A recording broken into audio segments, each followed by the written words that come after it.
August 19th, 1944. Wehrmacht Headquarters, East Prussia. General Oberst Alfred Jodl reviewed the latest intelligence reports from the collapsing Western Front, his fingers tracing supply lines on maps that told a story every German officer understood from bitter experience. His staff had calculated the mathematics of Allied supply lines, stretching over 400 miles from the Normandy beaches to Patton's spearheading Third Army. "The Americans have outrun their logistics," Jodl announced to his assembled staff with the certainty of a man who'd watched this pattern repeat across Europe. "Patton will halt within days, perhaps hours. No army can sustain such advanced speeds without fuel." From his position at Hitler's Wolf's Lair headquarters, Jodl analyzed what every German general understood from painful experience on the Eastern Front and in North Africa. An armored division consumed 150,000 gallons of fuel daily when advancing aggressively. The Americans were now 400 miles from their primary supply depots at the Normandy beaches. The calculation was inescapable, immutable, final. Patton's Third Army would grind to a halt like every advancing army in history, giving the Wehrmacht precious time to regroup at the Seine, perhaps hold defensive positions until winter brought respite. What Jodl didn't know, what no German general could have imagined, was that 125 miles away, 5,958 trucks were already rolling eastward in an endless convoy, headlights blazing in defiance of every principle of military doctrine, carrying 12,500 tons of supplies every 24 hours without pause, without rest, without mercy for machines or men. The Red Ball Express, a logistics operation so audacious, so wasteful, so magnificently American, that German military science had never conceived it possible, was about to shatter every assumption about mechanized warfare. Within 72 hours, Patton's supposedly immobilized tanks would crash through German positions at the Seine with fuel to spare. Within a week, they would liberate Paris in triumph. Within a month, they would stand at the German border, preparing to invade the Reich itself. The Wehrmacht's finest military minds were about to receive a brutal lesson in American logistics, delivered by 23,000 truck drivers, 75% of them African-American men fighting two wars simultaneously, who would turn a one-way highway system into the most efficient military supply line in history. The German General Staff's confidence in American logistical failure stemmed from decades of military experience and recent, painful observations. The Wehrmacht had pioneered blitzkrieg, revolutionized combined arms warfare, and understood intimately the tyranny of supply lines, the way distance and logistics strangled even the most brilliant tactical victories. Their own campaigns had repeatedly stalled when logistics failed to keep pace with tactical success, transforming triumphs into tragedies. In Russia, the Wehrmacht's seemingly unstoppable advance had foundered not initially from Soviet resistance, but from the simple, brutal inability to supply forces across vast distances. German trucks broke down on Russian roads that dissolved into mud. Horse-drawn wagons, still comprising 80% of German military transport, couldn't match the speed of panzer spearheads racing across the steppes. Railway gauge differences meant supplies piled up uselessly hundreds of miles from troops who desperately needed them. General der Panzertruppen Heinrich von Luttwitz, who would command XLVII Panzer Corps from September 1944, had written in July with the confident analysis of experience. "The Americans face the same logistical impossibility we faced in Russia. Their mechanical advantage becomes a disadvantage. Machines require fuel, ammunition, parts in quantities. No supply system can deliver over such distances. They have advanced 400 miles in 30 days. History teaches us what comes next: paralysis." German intelligence meticulously tracked American consumption rates with Prussian thoroughness. A single Sherman tank burned 0.5 miles per gallon on roads, far worse cross-country. An infantry division required 700 tons of supplies daily just to function. An armored division needed 1,000 tons minimum. Patton commanded 12 divisions, advancing on a 60-mile front deep into France. The mathematics seemed irrefutable, beyond argument. 12,000 tons daily minimum, Transported 400 miles from the beaches over roads the Germans had systematically destroyed during their fighting retreat, through a transportation network they had methodically demolished. General Major Siegfried Westphal, who would become Chief of Staff to Field Marshal von Rundstedt in September, calculated on August 20th with the precision of a logistics expert. Even if the Americans possessed unlimited trucks, which they don't, and perfect roads, which they don't, and no mechanical failures, which is physically impossible, they still couldn't sustain Patton's advance more than another 48 hours. Physical laws cannot be violated, not even by American industry. They were about to learn how wrong educated men could be. At 2 p.m. on August 25th, 1944, in a requisitioned French chateau near Laval, Lieutenant Colonel Leroy Ayers of the Motor Transport Service faced a room full of skeptical officers who'd spent careers studying logistics doctrine. The math they presented was stark, undeniable, terrifying. Patton's Third Army was consuming supplies faster than any army in history, advancing at speeds that defied all logistical planning developed over centuries of warfare. Traditional supply methods, railway transport, scheduled convoys, depot-to-depot distribution, had collapsed under the strain like a bridge carrying 10 times its design weight. "Gentlemen," Ayers announced with the calm of a man about to propose the impossible, "we're going to create a one-way highway from Cherbourg and the beaches directly to the front lines. Every vehicle will run 20 hours out of 24.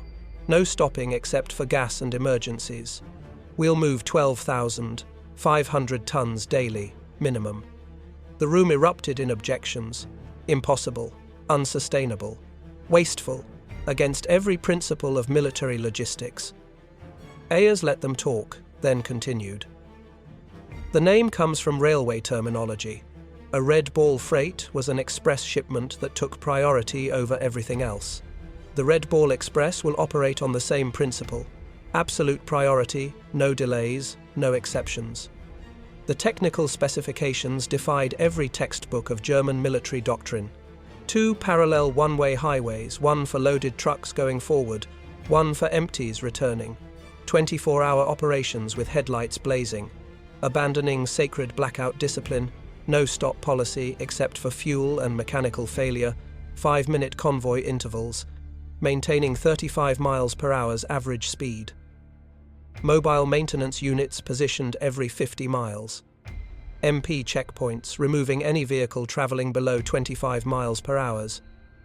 Colonel Charles O. Thrasher, commanding the Advanced Section of ADSEC, Advanced Section, Communications Zone, reviewed the projected numbers with growing alarm. "We need 140 truck companies, 5,958 vehicles minimum, operating at 90% availability. That's impossible by any logistics textbook ever written." Yet within 36 hours, the impossible was operational. On August 26, 1944, drivers from the 3,916th Quartermaster Truck Company climbed into their GMC CCKW 2.5-ton trucks, nicknamed the Deuce and a Half, loaded with 105mm artillery shells, bound for Patton's guns at Melun, 300 miles east. The demographic composition of the Red Ball Express would have stunned German racial theorists whose ideology declared such an operation impossible. Of the 23,000 drivers who would eventually operate the route, approximately 75% were African American soldiers serving in a still segregated army. These men, who couldn't eat in white restaurants or use white facilities in much of America, who faced daily discrimination and casual racism even in uniform, were keeping the most celebrated white general's army in motion. The irony was not lost on them, nor on the Germans who would eventually witness their competence. The drivers developed their own culture within hours, transforming military duty into something fierce and proud. They painted slogans on their trucks with defiant humor. Patton's Blood Bank, Hitler, here we come. Detroit to Berlin Express, we deliver. They created their own traffic rules that would have horrified military police. Slower vehicles pulled off immediately. Mechanical failures were pushed into ditches without ceremony. Any truck maintaining below 20 miles per hour was considered a roadblock to be bypassed without hesitation. By August 28th, German reconnaissance units began reporting something unprecedented, something that violated every principle they understood about warfare. Units from Aufklärung 116 radioed from concealed positions overlooking the main Red Ball route, their reports tinged with disbelief. Continuous vehicle column observed. Headlights visible for 20 kilometers. No spacing between vehicles. No blackout discipline. Estimate 1,000 vehicles per hour passing single checkpoint. Americans have abandoned all military precaution. This violated everything German military doctrine taught, everything Prussian military academies had drilled into officers for generations. Headlights at night invited air attack. Continuous columns presented perfect artillery targets. No spacing between vehicles meant a single disabled truck could halt an entire convoy for hours. Yet the Americans seemed supremely unconcerned, driving with headlights blazing like peacetime traffic on the Autobahn. General Lieutenant Edgar Feuchtinger, commanding the 21st Panzer Division, personally observed the Red Ball Express from concealed positions on August 30th. His report to Army Group B headquarters reflected growing alarm that bordered on incomprehension. The enemy operates a supply system beyond our comprehension. Vehicles pass at 30-second intervals, day and night, without pause or pattern we can discern. They don't hide, don't disperse, don't follow any security procedures we understand. It's not military science as we know it. It's mass production applied to warfare industrial logistics that ignores tactical vulnerability because they assume they can replace losses faster than we can inflict them. What the Germans couldn't understand, what their entire military culture prevented them from grasping, was that American logistics operated on fundamentally different principles. Where German doctrine emphasized concealment and conservation, Americans relied on volume and velocity. Where Germans conserved vehicles like precious artifacts, Americans assumed 20% mechanical failure rates and planned accordingly with redundancy. Where Germans followed strict military procedure developed over centuries, Americans improvised continuously based on immediate conditions. The numbers achieved by the Red Ball Express in its first week defied every German calculation of what was logistically possible.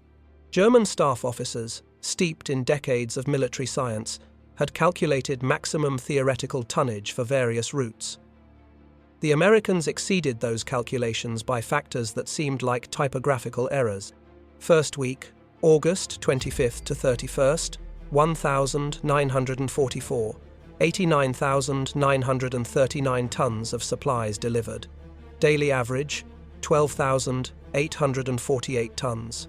Round-trip distance, 686 miles. 5,958 trucks, making 1.5 trips daily. Fuel consumed by the operation itself. 300,000 gallons. German logistics specialists who captured these numbers from American documents dismissed them as propaganda. The figures were mathematically impossible by every principle they understood, but the numbers were real and they were accelerating. By September 5th, the Red Ball Express had established a rhythm that seemed impossible to German logistics officers who still relied on horse-drawn wagons for 80% of their transport, who rationed fuel by the litre, who calculated every ton with the precision of poverty. Operational rhythm September 1944. Convoys departed every 5 minutes from the western terminus. Average convoy, 67 vehicles. Load per vehicle, 5 tons standard, 7 tons, frequent overload. Time to cover 350 miles, one way. 14 hours average. Turnaround time at each end, 2 hours maximum. Vehicles in constant motion, 5,000 at any given moment. The Red Ball Express generated innovations, hourly as drivers and mechanics, solved problems that German military science considered insurmountable, problems that would have required weeks of staff meetings and formal planning in the Wehrmacht. When trucks broke down approximately 1,800 daily at peak operations, mobile maintenance units performed repairs on the roadside with speed that stunned German observers. Mechanics developed a ruthless triage system that violated every German maintenance manual, 15 minutes to fix it or push it off the road. Parts were cannibalized from vehicles deemed unrepairable with surgical efficiency. Engines were swapped in 45 minutes using mobile cranes and crews who'd never trained for such operations. Transmissions were replaced while convoys flowed past like a river around rocks. When the designated Red Ball route became congested, drivers created alternate paths with entrepreneurial creativity. They commandeered French buses to move personnel and free up trucks for cargo. They borrowed abandoned German vehicles, painting them olive drab and pressing them into service without paperwork or authorization. They built bypasses around destroyed bridges using rubble from bombed buildings as roadbed, engineering by improvisation. The Germans, observing this chaos that somehow produced order, couldn't comprehend it. German logistics doctrine emphasized careful planning, detailed maintenance, schedules, proper procedures followed religiously. The Americans violated every principle, yet their system accelerated rather than collapsed, grew stronger through apparent disorder. The most stunning revelation for German observers was American fuel management abundance, so complete it seemed like magic, like cheating at the laws of physics and logistics. The Red Ball Express consumed 300,000 gallons of gasoline daily just for its own operations, more fuel than many entire German armies received for all purposes combined. Yet fuel never ran short. The Americans had created a parallel marvel invisible to German reconnaissance, Operation Pluto pipeline under the ocean, laying fuel pipelines across the English Channel that German intelligence hadn't even detected. By September 1944, fuel flowed through underwater pipes like blood through arteries. Forward fuel dumps were established every 25 miles along the Red Ball route, each one holding more petroleum than German divisions saw in months. Tanker trucks ran their own parallel convoy system, ensuring no vehicle waited more than 10 minutes for refueling. General Major Walter Warlimont, observing from aerial reconnaissance photographs, wrote in his intelligence report, "The Americans have fuel dumps larger than our entire strategic reserves. They burn more gasoline moving gasoline than we allocate to entire panzer divisions for offensive operations. This isn't war as we understand it. It's industrial overflow abundance used as a weapon." The Red Ball Express didn't just supply Patton's advance, it multiplied its speed exponentially, creating operational tempo German defenders couldn't match or counter. German military doctrine, developed through decades of European warfare, calculated that an armoured division could sustain 20 to 30 miles of advance daily under optimal conditions. Patton's divisions, supplied by the Red Ball Express, averaged 40 to 60 miles daily for weeks without pause, without culmination, without the logistical collapse German planners waited for expectantly. On September 1st, 1944, the 4th Armoured Division advanced 35 miles in morning operations, then halted for resupply at noon. Red Ball trucks were waiting fuel, ammunition, rations already positioned based on predicted advance rates. The division refueled, rearmed, and advanced another 32 miles in the afternoon. This 67-mile single-day advance shattered German defensive planning, which assumed maximum 30-mile daily advances and planned defensive positions accordingly. The Germans were always one position behind, always retreating faster than they'd thought possible. General Oberst Heinz Guderian, reviewing the reports in East Prussia, initially refused to believe them. No armoured force can advance 60 miles daily for a week. Mechanical failures alone prevent it. Fuel consumption becomes prohibitive. This is propaganda or misidentification of forces. But intercepted American radio traffic confirmed it worse. The Americans were broadcasting their positions openly, without code, supremely confident in their ability to move faster than Germans could react to the intelligence. By September 5, 1944, German intelligence had compiled comprehensive reports on the Red Ball Express. The implications were catastrophic for Wehrmacht planning, requiring revision of every assumption about American military capability. The report contained observations that defied German military science, violated principles considered immutable. Americans wasted vehicles prodigiously, abandoning damaged trucks rather than repairing them. Drivers operated on stimulants for days, violating every principle of personnel management. No camouflage discipline, making the entire system vulnerable to air attack that never came because the Luftwaffe barely existed anymore. Mechanical failure rates of 30% daily, simply overwhelmed by redundancy and replacement. Fuel consumption that would bankrupt any European military, treated as routine overhead. Field Marshal Walter Model's response revealed growing desperation masked as analysis. If these reports are accurate, we face not a superior army but a superior civilization. They make no effort to hide because they don't fear us. They waste resources because they have infinite resources. We cannot defeat this with military tactics alone. The Red Ball Express drivers paid a physical price German observers couldn't see from their concealed observation posts, couldn't calculate in their logistics reports. Drivers operated for 72 straight hours, hallucinating from exhaustion and benzodrine, seeing phantom vehicles and road hazards that weren't there. Accidents killed 300 drivers during the Red Ball's operational period, trucks colliding in fog, overturning on damaged roads, burning when overheated engines ignited fuel-soaked cargo. Yet morale remained extraordinarily high, puzzling German intelligence officers who assumed exhaustion would break unit cohesion. These men, mostly African Americans, denied equal rights at home, facing discrimination even in uniform, understood they were making history. They were proving Hitler's racial theories wrong with every mile driven, every ton delivered, every impossible mission completed. Captured German officers provided eloquent testimony to the Red Ball Express's impact that intelligence officers found more valuable than tactical information. Oberst Hans von Luck, taken prisoner in September 1944, told his interrogators with the honesty of defeat, "We knew we'd lost when we understood your supply system. You violate every rule we were taught. You waste fuel, abandon vehicles, exhaust drivers yet succeed through sheer volume. You've industrialized warfare beyond our comprehension. We calculate in tons and kilometers. You calculate in industrial output and replacement rates. We can't compete with factory production." The psychological impact on German forces was devastating, more damaging than any artillery barrage.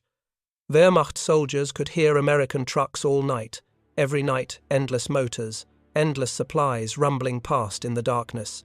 They had 3 rounds per rifle while Americans were bringing millions of rounds. The sound itself became psychological warfare, a constant reminder of German poverty versus American abundance. The vehicles themselves amazed German engineers who captured specimens and subjected them to technical analysis. The GMC CCKW 20-half-ton truck, the backbone of the Red Ball Express, represented mass production perfection. General Motors had produced over 500,000 of these vehicles by war's end, more trucks than the entire German military possessed of all types combined, including every captured and requisitioned vehicle across occupied Europe. The trucks featured innovations Germans hadn't implemented widely. All-wheel drive as standard, not exception. Automatic tire inflation systems. Waterproofing that allowed 30-inch fording. Engines that ran on low-quality fuel without modification. Heaters that actually worked in winter. More stunning was American maintenance philosophy, which violated every German principle of conservation. Where Germans rebuilt engines meticulously, Americans replaced them wholesale. Where Germans rationed parts like gold, Americans discarded entire vehicles for minor problems. Where Germans had master mechanics trained for years, Americans had thousands of competent mechanics who could perform 80% of repairs with minimal training. As the front moved east, the Red Ball Express adapted with speed that stunned German planning officers accustomed to weeks of preparation for major logistics changes. When the original route to Chartres became insufficient, Americans created Red Ball Express extensions overnight. White Ball Express, Rouen to Paris, Green Diamond, Cherbourg to railroad transfer points, Red Lion, Bayeux to Brussels, ABC. Route, Antwerp-Brussels-Charleroi. Each new route was operational within 48 hours of conception. German staff officers required weeks to plan similar operations, holding multiple planning conferences, drafting detailed orders, securing approvals through rigid hierarchy. The Americans simply painted new route markers, assigned trucks from the pool, and started rolling. It was chaos that worked through decentralization and initiative. The predominance of African American drivers in the Red Ball Express created profound cognitive dissonance for German racial theorists, whose entire ideology rested on racial hierarchy. Nazi ideology declared blacks inferior, incapable of technical tasks, lacking initiative and intelligence. Yet these drivers were performing logistics miracles that German forces, supposedly the master race, couldn't match with all their training, doctrine, and Prussian efficiency. The African American soldiers understood the bitter irony perfectly. They knew what the Nazis thought of them, which made them drive even harder. Every mile they drove proved Hitler wrong. They were fighting racism with truck keys, defeating Nazi ideology through superior performance, proving their worth through abundance delivered.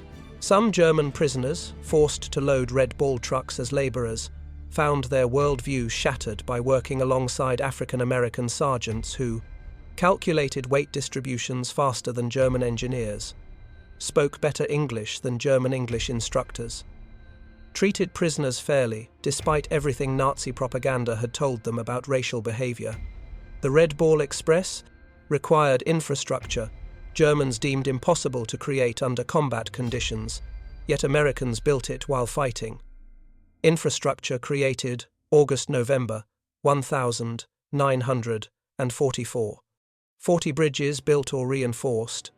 15 major fuel depots established. 26 maintenance stations constructed. 8 temporary cities for drivers created, all while the operation was running at full capacity. The bridge at Marne had been destroyed by German engineers specifically to halt American logistics. The Wehrmacht calculated replacement would require 6 weeks minimum using German engineering methods. American engineers built a temporary bridge in 14 hours, while Red Ball convoys detoured only 8 miles on hastily bulldozed bypass roads. German engineers observing American construction methods were amazed by the apparent chaos. No planning meetings, no detailed blueprints, no formal approvals, just immediate action. They built faster than Germans could destroy, created infrastructure that appeared overnight in French fields like mushrooms after rain. One Red Ball Express achievement particularly stunned German artillery officers. Ammunition supply rates that exceeded their highest theoretical calculations. American artillery units fired without restriction, a luxury no German unit had enjoyed since 1942. During the reduction of Metz's fortifications in September 1944, the 9 Saarbrücken Corps artillery fired 100,000 rounds in 24 hours, a bombardment of such intensity that German defenders thought they faced the main Allied assault. The Red Ball Express delivered every round, plus 20% surplus reserves.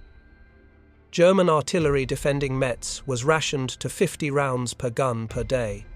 The disparity was overwhelming, crushing, psychologically devastating.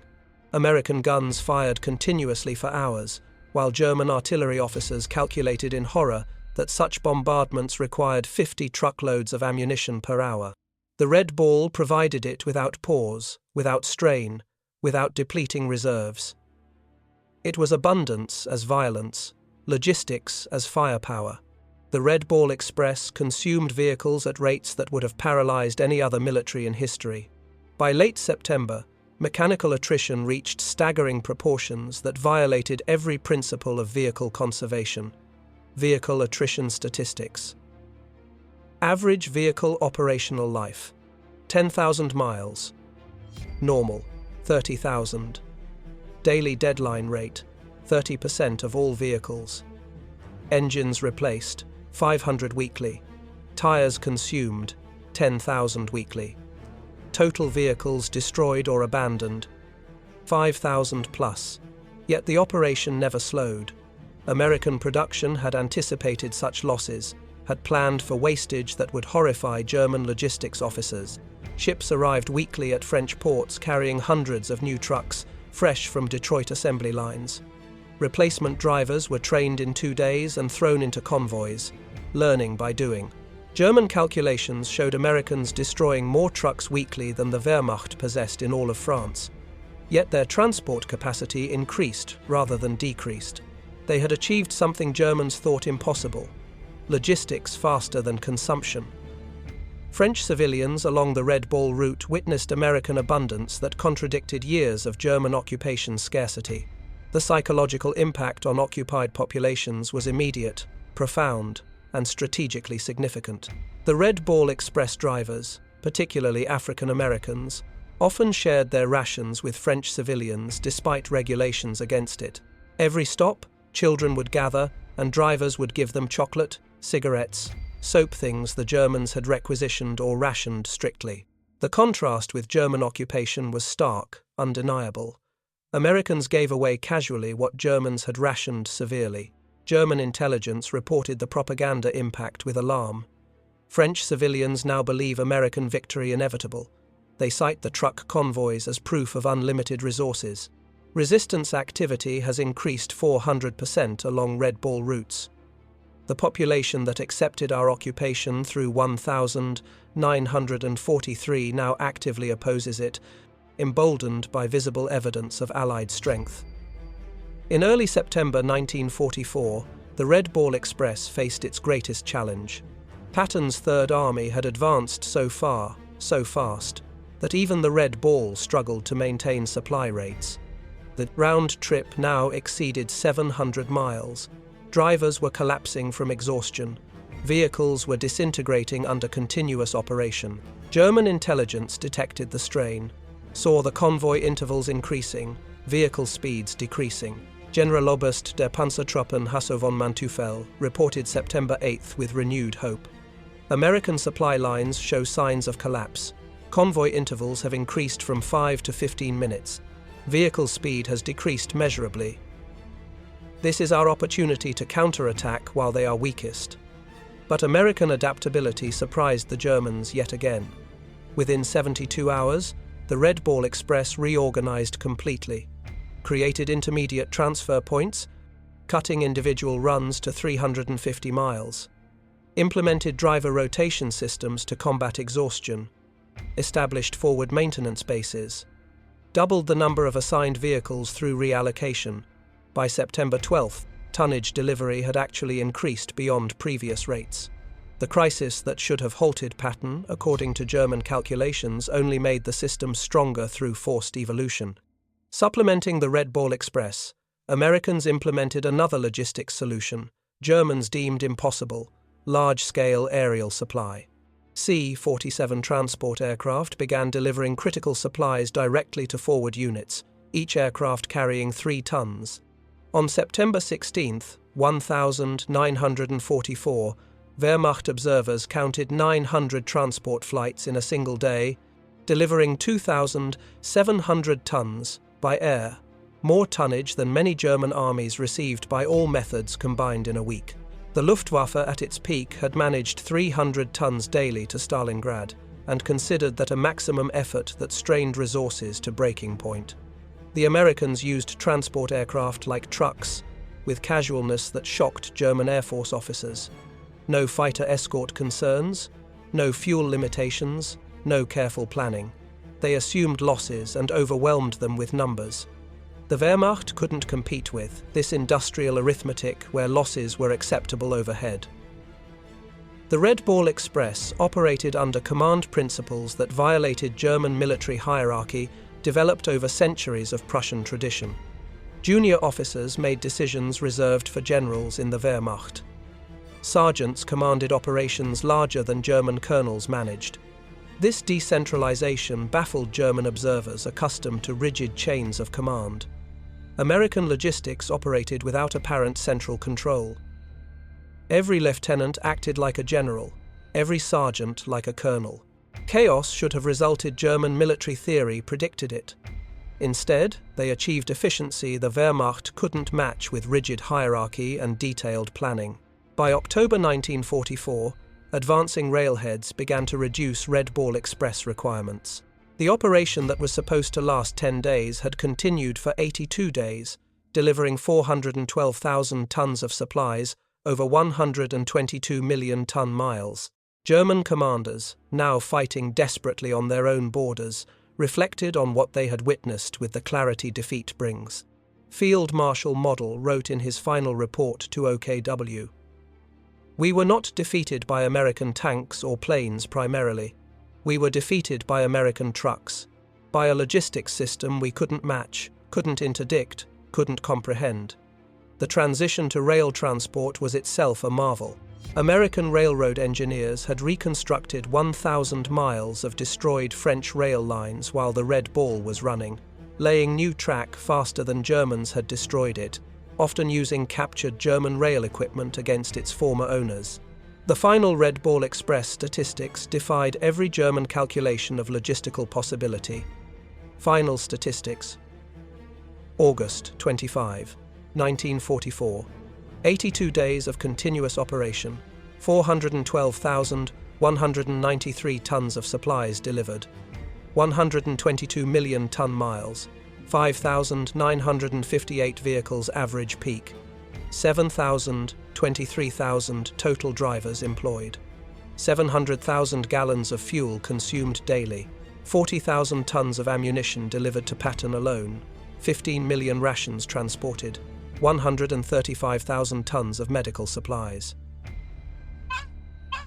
Reviewing these figures in captivity after the war, German officers admitted they had calculated American logistics based on European precedent. They had multiplied their own best performance by 3 and assumed that was American maximum capability.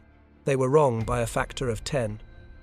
Beyond tonnage and distance, the Red Ball Express achieved something more profound than material victory. It destroyed German faith in their own military superiority.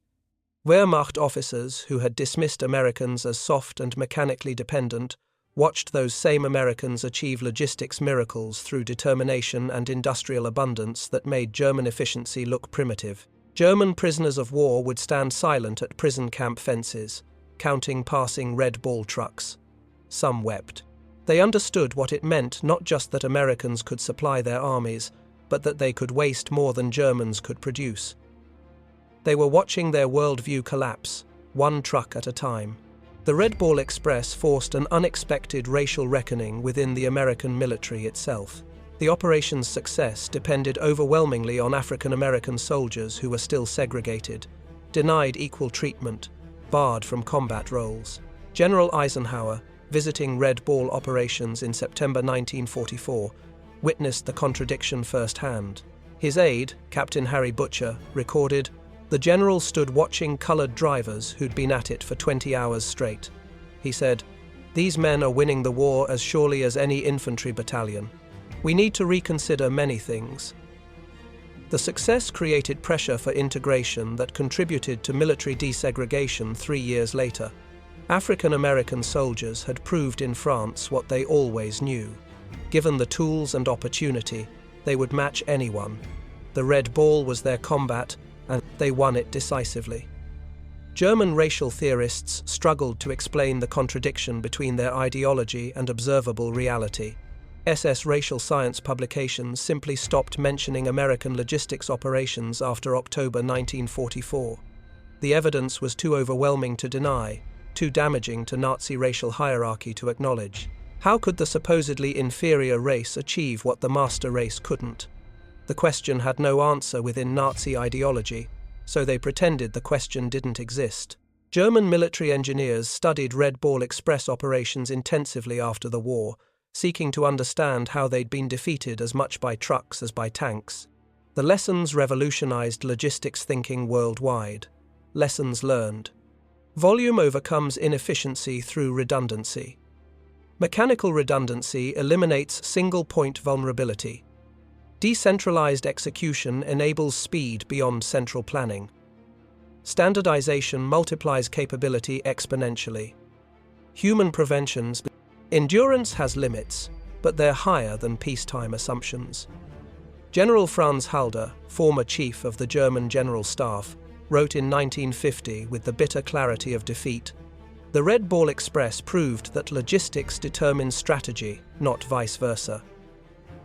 Americans understood this intuitively. We learned it too late, through painful experience. Among the 23,000 Red Ball drivers, individual stories of heroism emerged that Germans found incomprehensible within their rigid military framework. These were verified accounts from military records. Corporal John L. Houston drove continuously for 48 hours, delivering ammunition to the 2nd Armored Division at Cambrai. He fell asleep at the wheel 3 times, but continued after being revived by other drivers, refusing relief because, "My truck knows the way." Private Booker T. Washington's truck caught fire from overheated brakes while carrying medical supplies. Instead of abandoning it as procedure required, he drove the burning vehicle 2 miles to a field hospital, jumping out only as flames reached the cab. The supplies saved wounded soldiers from both armies. These stories, multiplied thousands of times, revealed American military culture to observing Germans. Individual initiative, calculated risk-taking, mission accomplishment over regulatory compliance. Desperately, German forces attempted to create their own version of the Red Ball Express in late 1944 during the Battle of the Bulge.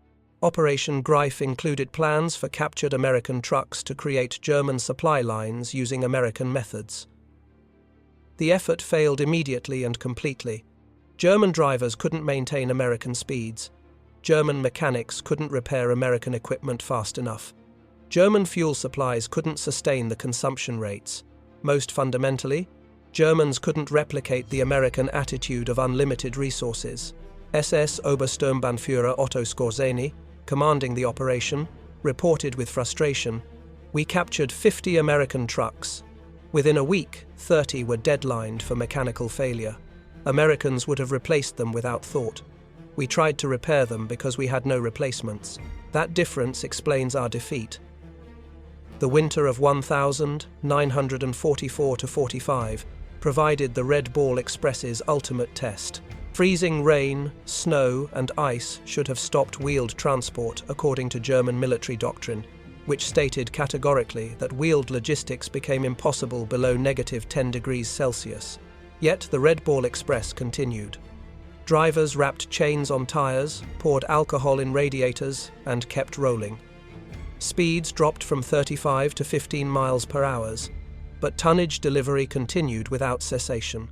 German observers reported ice-covered convoys moving through blizzards that had stopped panzer divisions. The Americans had created a logistics system that functioned regardless of weather, terrain, or enemy action. It wasn't elegant or efficient by German standards, but it was unstoppable.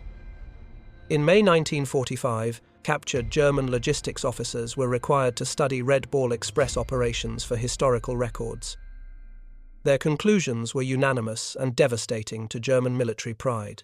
General der Infanterie Friedrich Schulz summarized, "The Red Ball Express represents warfare we never imagined. Americans created a temporary civilization, thousands of men, thousands of vehicles, millions of tons of supplies that existed only to feed armies, then dissolved when no longer needed. We built permanent infrastructure over years. They created superior temporary systems in days." The most insightful analysis came from General Heinz Guderian, father of German armored warfare. "We invented blitzkrieg but never solved its fundamental limitation, logistics. Americans solved it through industrial excess we deemed impossible. The Red Ball Express was not a supply line, it was a flowing river of material that drowned our forces. The Red Ball Express cost the United States approximately $100 million in 1944 vehicles. Destroyed, fuel consumed, roads damaged, French claims for property damage. German staff officers, accustomed to managing scarcity with Prussian precision, found the figure incomprehensible. Yet, Americans considered it cheap. The operation enabled capture of 400,000 German soldiers, liberation of France, Belgium, and Luxembourg, shortened the war by an estimated 6 months. Each day of war cost America $250 million. The Red Ball Express paid for itself in a single day of shortened conflict. Lieutenant General John C. H. Lee, commanding logistics for the European theater, stated, We wore out 5,000 trucks and exhausted 23,000 men to destroy the German army in France. In any previous war, that would be catastrophic losses. In American industrial warfare, it's acceptable overhead. An unexpected consequence of the Red Ball Express was its revolutionary impact on post-war civilian logistics. Thousands of drivers returned to America with experience, operating the world's largest transportation network. These veterans founded trucking companies, designed interstate highways, and created the modern American logistics industry. Companies like Yellow Freight, Roadway, and Consolidated Freightways were started by Red Ball veterans who applied military logistics to civilian commerce. They had learned in France that volume beats efficiency, speed beats perfection, and if you can keep trucks rolling 24 hours, you can move the world. Military historians universally recognize the Red Ball Express as the decisive logistics operation of the European theatre. Without it, Patton's advance stops, Paris liberation delayed weeks, German forces successfully establish winter defensive lines, war extends into 1946. The operation validated American military doctrine that emphasized logistics over tactics.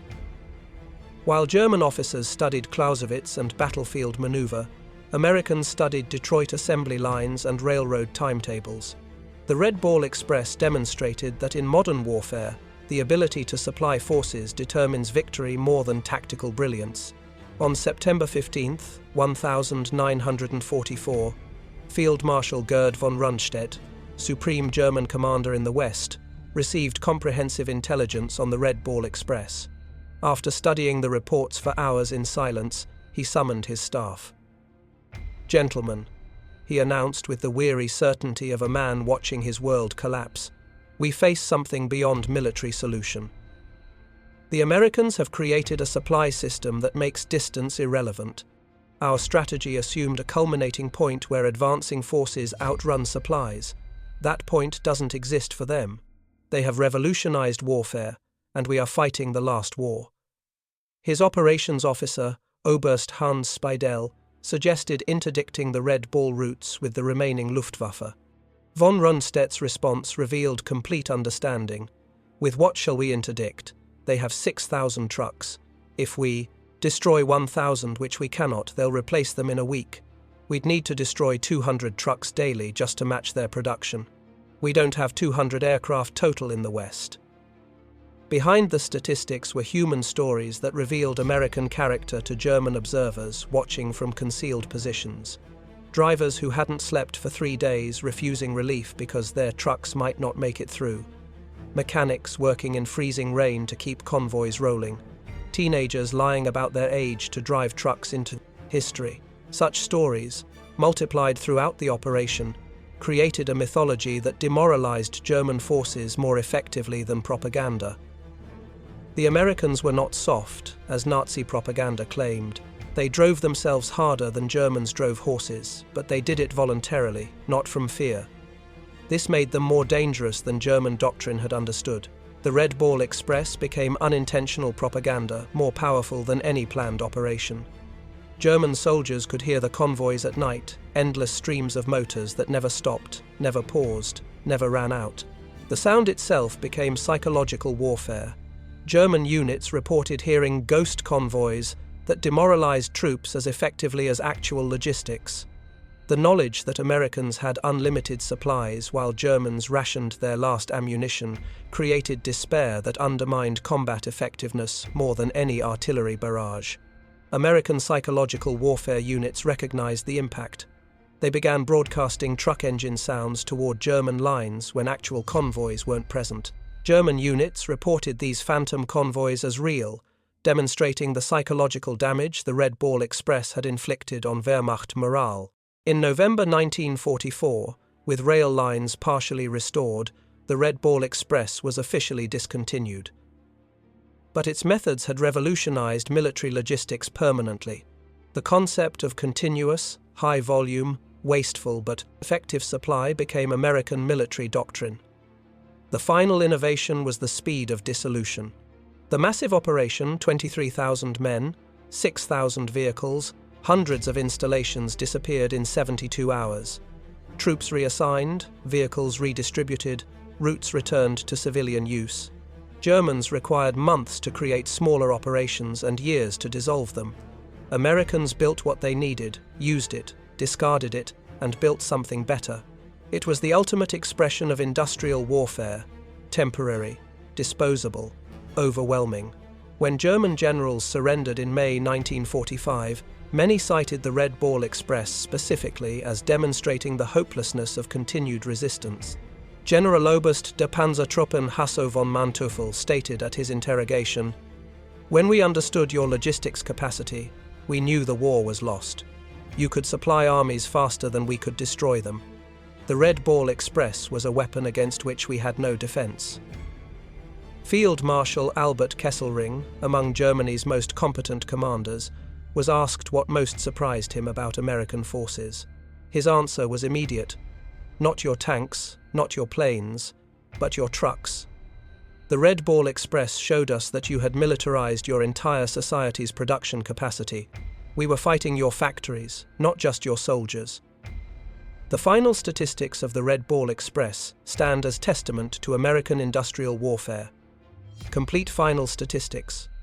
Total cargo delivered: 412,193 tons. Total distance covered: 122 million ton-miles. Trucks employed: 5,958 daily average, 7,000 peak. Drivers involved: 23,000 total.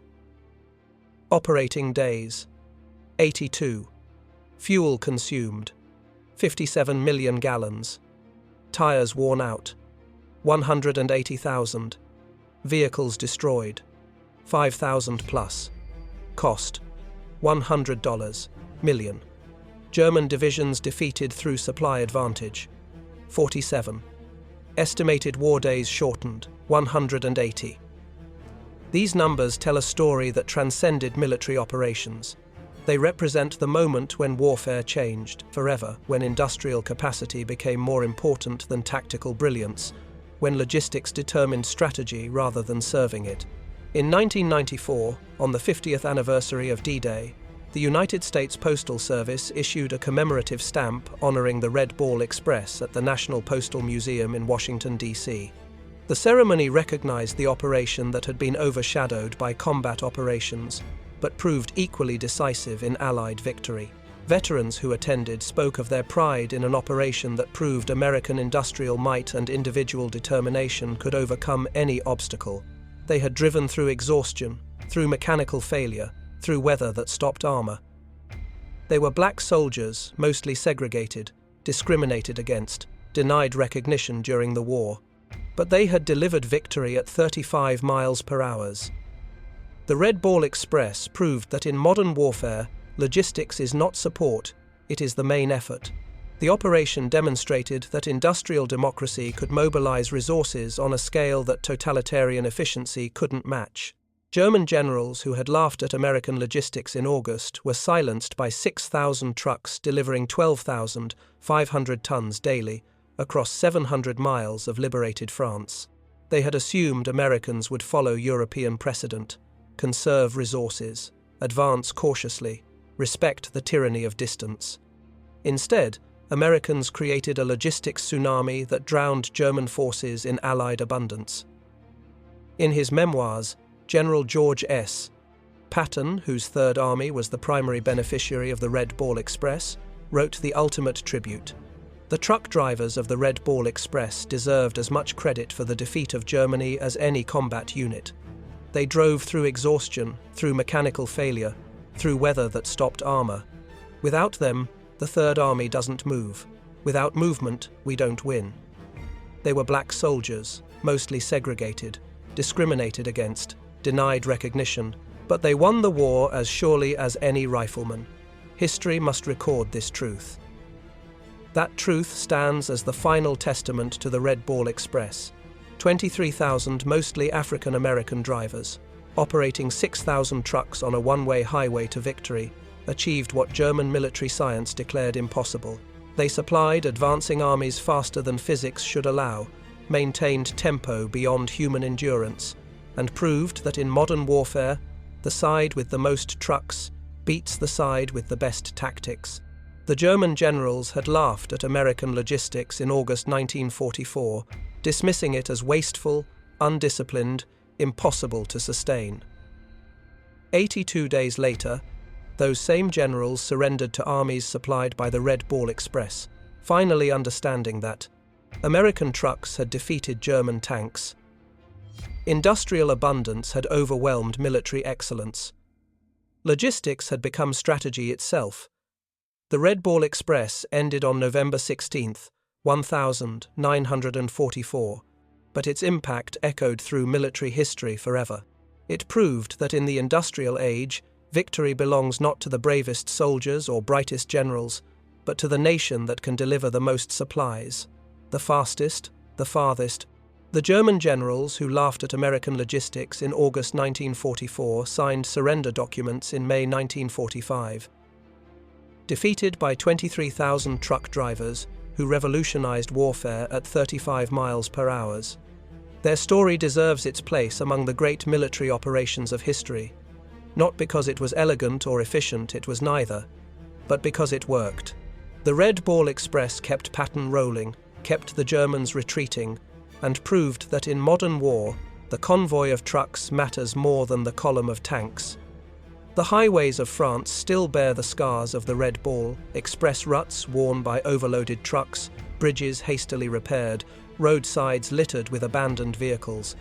But the greatest monument to the operation is the speed of Allied victory. Every day the war shortened, saved thousands of lives. The Red Ball Express shortened it by months. In the end, the German generals who laughed at American logistics learned the hardest lesson of modern warfare. Amateurs talk tactics, professionals talk logistics, and Americans talk trucks. The Red Ball Express was America talking very loudly indeed in the roar of 6,000 engines that never stopped, carrying democracy and destruction at 35 miles per hour down a one-way road to victory. The last word belongs to a German officer whose name is lost to history, quoted by a Red Ball driver at the 1994 commemoration. Standing beside a road in Belgium, watching the endless convoy of American trucks, the officer said in accented English to his captors, "We prepared for everything. Your tanks, your planes, your ships. We never prepared for your trucks." How do you defeat an enemy who has more trucks than you have soldiers? The answer rolled past him at 5-minute intervals, driven by exhausted Americans who were rewriting the rules of warfare, one delivery at a time. The Red Ball Express had made logistics into strategy, supply into victory, and trucks into the most decisive weapon of the European war. The German generals stopped laughing when they understood this truth. But by then, Patton was already at their gates, supplied by the greatest logistics operation in military history.